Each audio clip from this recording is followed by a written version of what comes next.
Pumpkin. Big orange pumpkin. Butter. Peanut butter. Cold. Peanut butter? So fun. I think I have to grab us some. Did you see the cinnamon rolls? I did, but they're like Yeah. $5. Pumpkin. Yeah, look like they're worth $5. It's so fun. It's so fun. Shawarma roti.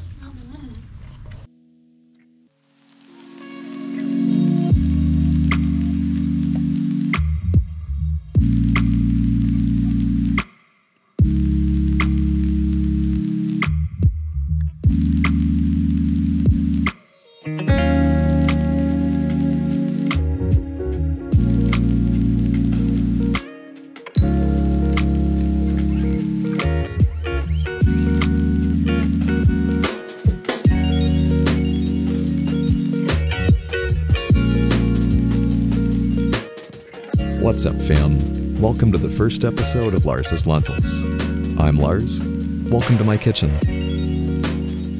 Today, we are making the most affordable, nutritious, and digestible food in the world. This vegan fare saves you money and makes you feel great.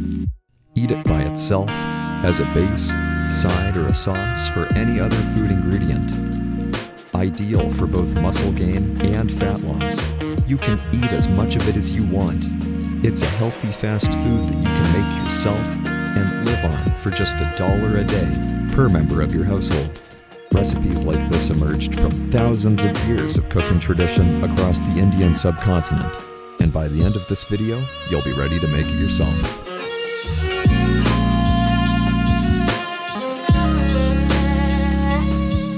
I'm talking about curry. With the addition of only water, canned tomatoes, and curry spice, a single pound of dried pulses turns into 10 pounds of solid, optimally nutritious food, costing less than $1 in total. Pulses have every nutrient you need in your diet, from protein, fiber, and folate, to calcium, iron, and every other essential vitamin or mineral. If you want to jump straight to the recipe, click on the second stamp in this video's timeline. I'm going to take some time to talk about why this recipe is so important.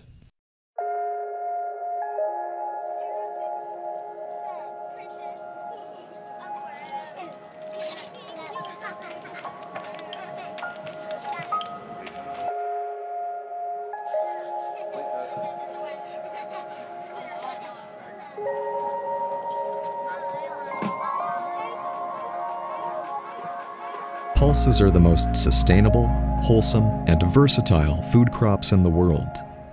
Every culture uses them in a huge variety of recipes. They can be stewed, roasted, fried, and even milled into flour. But curry is the easiest way to prepare them. In fact, with modern cookware and refrigeration, curry is the most cost-effective and time-efficient food you can make.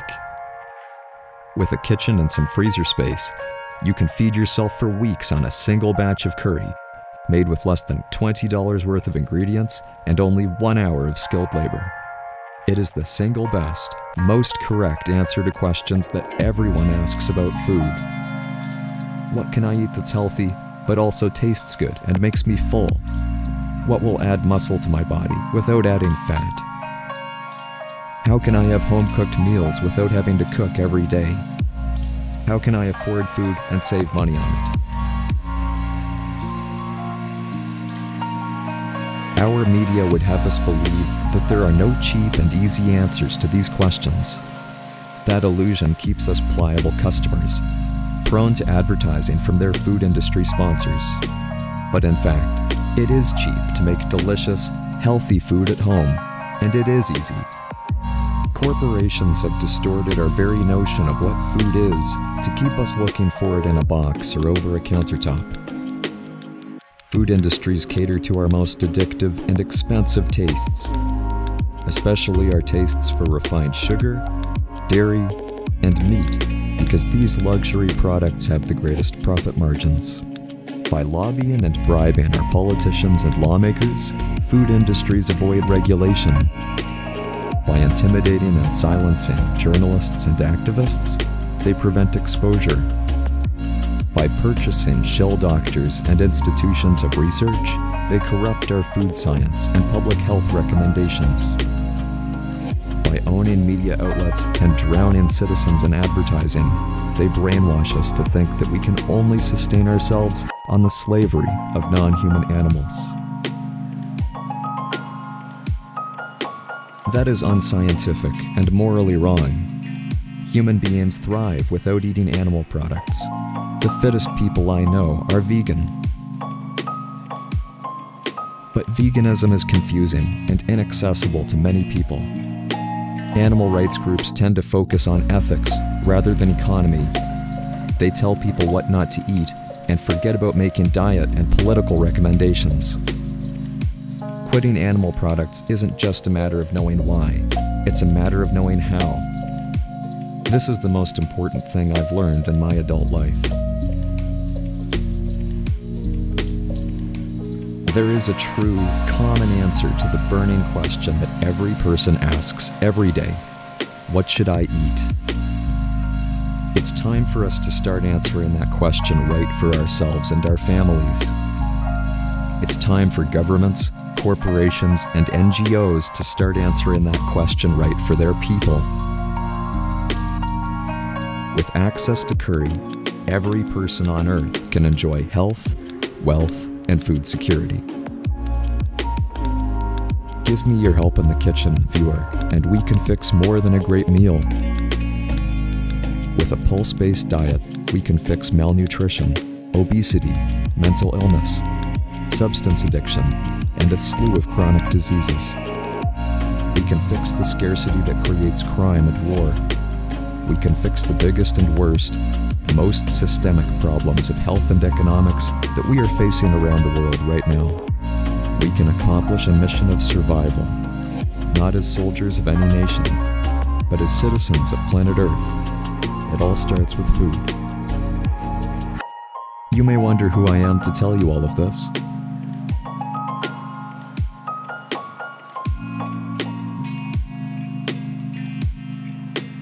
I am not a policymaker, a doctor, a scientist, or even a real chef.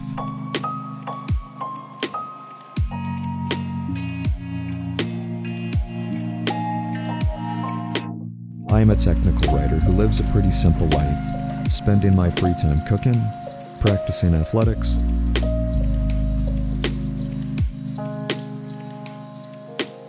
and raising my daughter.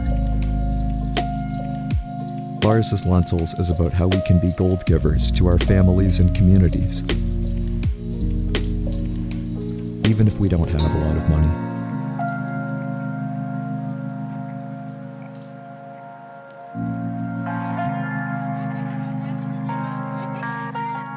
It's about how we can make good on the promise of life for ourselves and our children.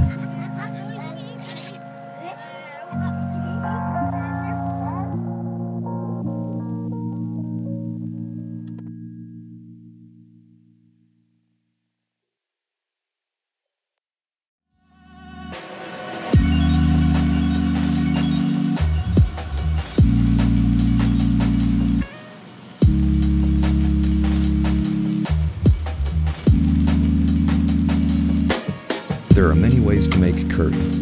In this episode, I'm going to show you the simplest and fastest recipe that I know, the one that I use the most often at home. In future episodes, we'll look at different curry recipes and a few other vegan foods that you can cook in large batches at a low cost, like kimchi fried rice, Singapore-style vermicelli, and all kinds of roasted vegetables.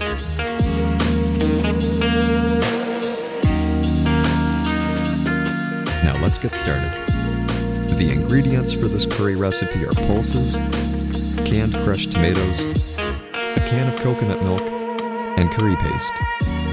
If you don't have ready-made curry paste, you can make it with a quantity of yellow curry powder combined with an equal volume of oil mixed together.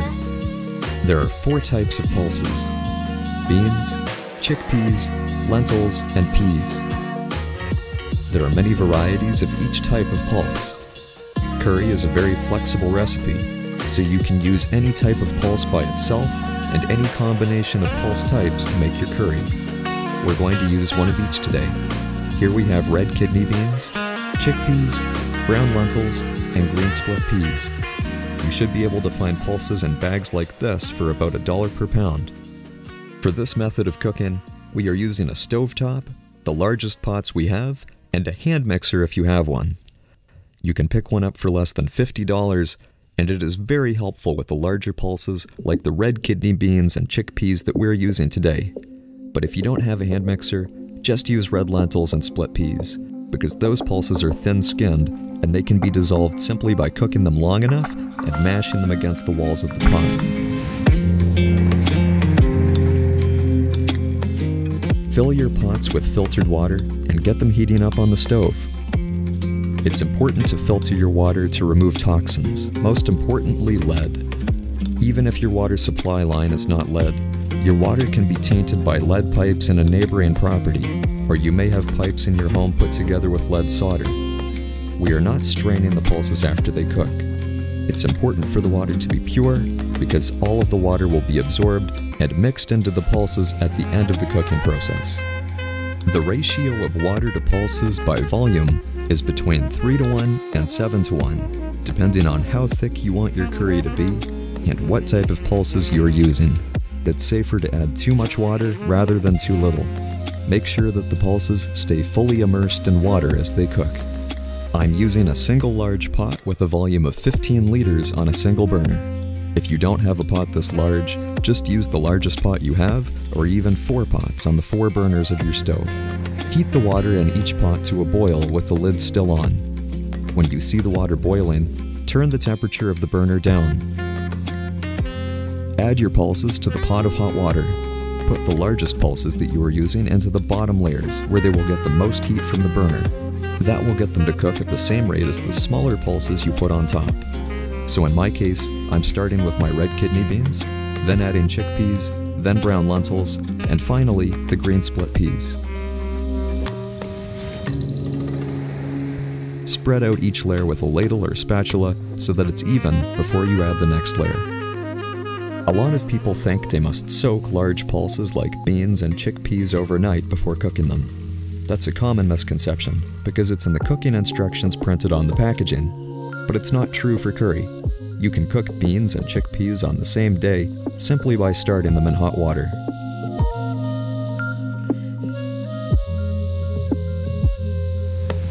At this point, it's good to add some bay leaves and whole spices if you have them. My favorites are Indian bay leaves, whole coriander seed, and cumin seed. Go easy on the cumin seed and be generous with the coriander seed. These extra ingredients turn the water into a flavorful, aromatic tea or broth that you can mix with the pulses rather than pouring it down the drain and wasting all of the vitamins and nutrients that are coming out of the pulses into the water. Don't worry about extracting the bay leaves or anything else after the cooking process. We are going to blitz it all up with the hand mixer.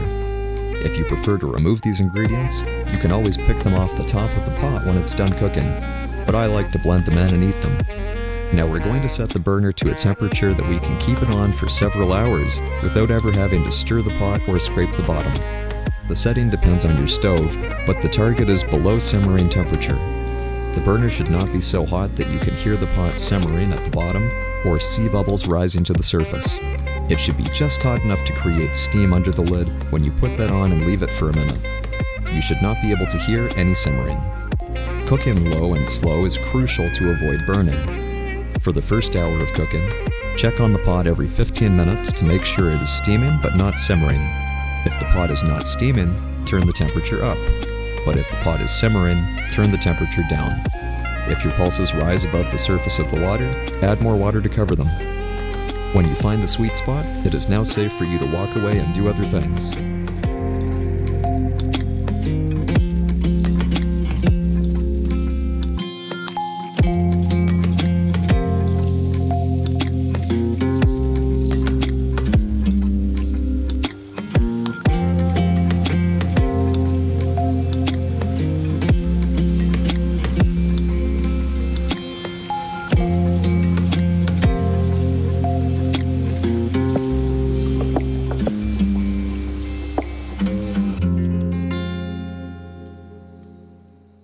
It's a few hours later, and we see that our pulses are done cooking.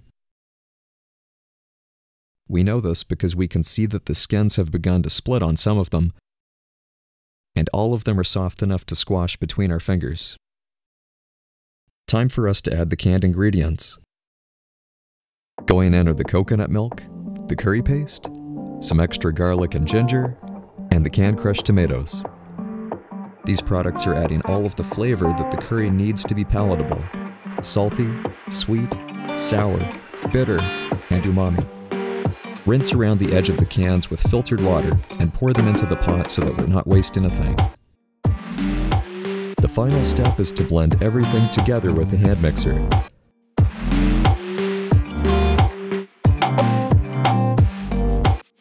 Circle around the pot, raising and lowering the mixer to blend the curry at every level.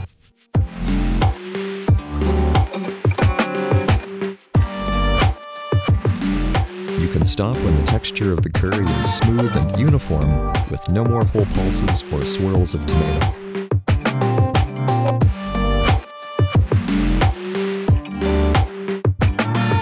Careful not to submerge the hand mixer too deeply, or it can be damaged by the heat of the curry.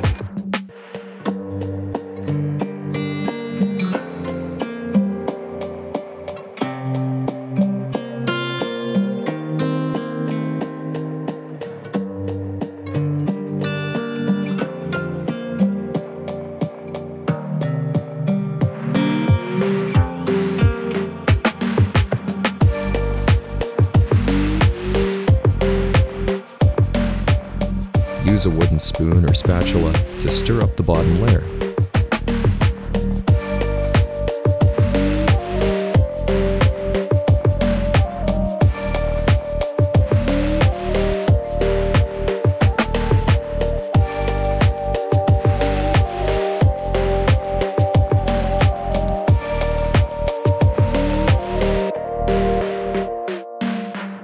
As soon as your curry is mixed, it is just about finished. Turn off the heat and put the lid back on the pot. All of the flavoring ingredients have gone in at the end because they don't need long to cook. The residual heat of the pot is enough. Give it a taste and have a bowl of it at this point if you're hungry. Just one part of the process remains.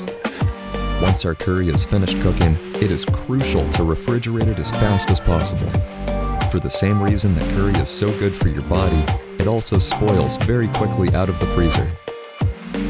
All of the fiber from the pulses makes curry the perfect prebiotic substrate. That means it feeds the microbes living in our guts that digest our food for us and promote our health. But that also makes it the perfect growth medium for ambient bacteria, which come into the pot from the air around us. These bacteria are not harmful, but they can sour and spoil the taste of our curry within just a few hours at room temperature.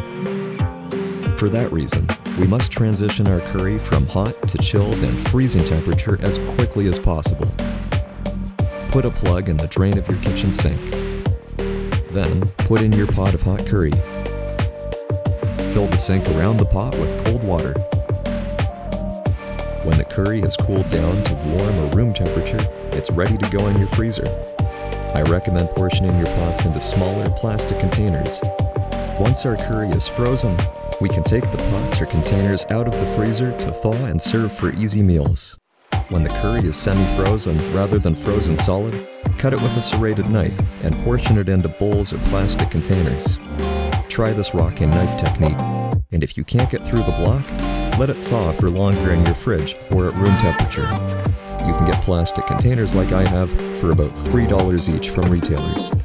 Keep your portions in the freezer and pop them straight in the microwave anytime you want to eat. Although you can eat it as a meal, in traditional Indian cooking, curry is used as a sauce, together with starch and carbs like rice and bread.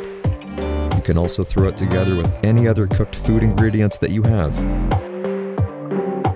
But mostly, I eat it by itself.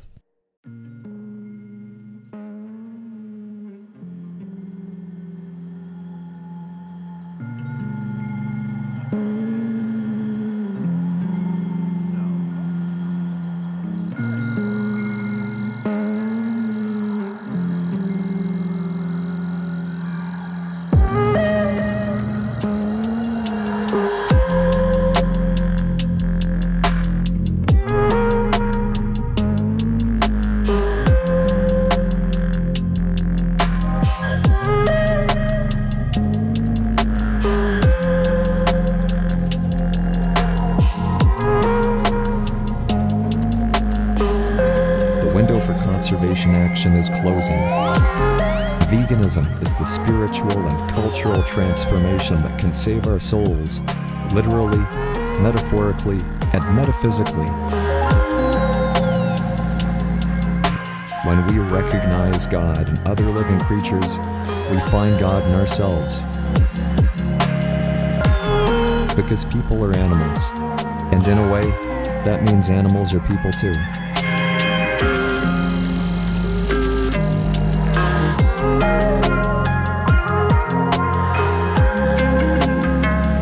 This curry has been 70% of my diet for over 3 years. I'm a full-grown man in great physical condition according to my family doctor. I'm still breaking personal records in athletics, even at 35 years old. Curry is the only thing I eat for breakfast, and I eat it with almost every meal. This diet has offset the cost of my personal food consumption by thousands of dollars annually. It has enabled me to eat vegan, which I failed to do for most of my life.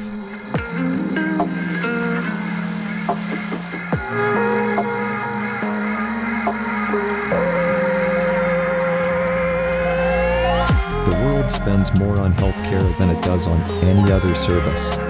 By simply eating curry, we can cut that expense to a fraction of what it is now. By eating pulses, this manna from heaven, we can become the human family we were meant to be. We can regain control of our lives and our communities. We can restore our gardens of Eden, high and low. We can deliver ourselves from our current times of despair to a greater prosperity than we have ever known. That is why the world needs curry chefs. Not in 10 years, not in the next generation, but right now, in the winter of COVID. We need to start healing, and there is no healing without food. Start making curry at home.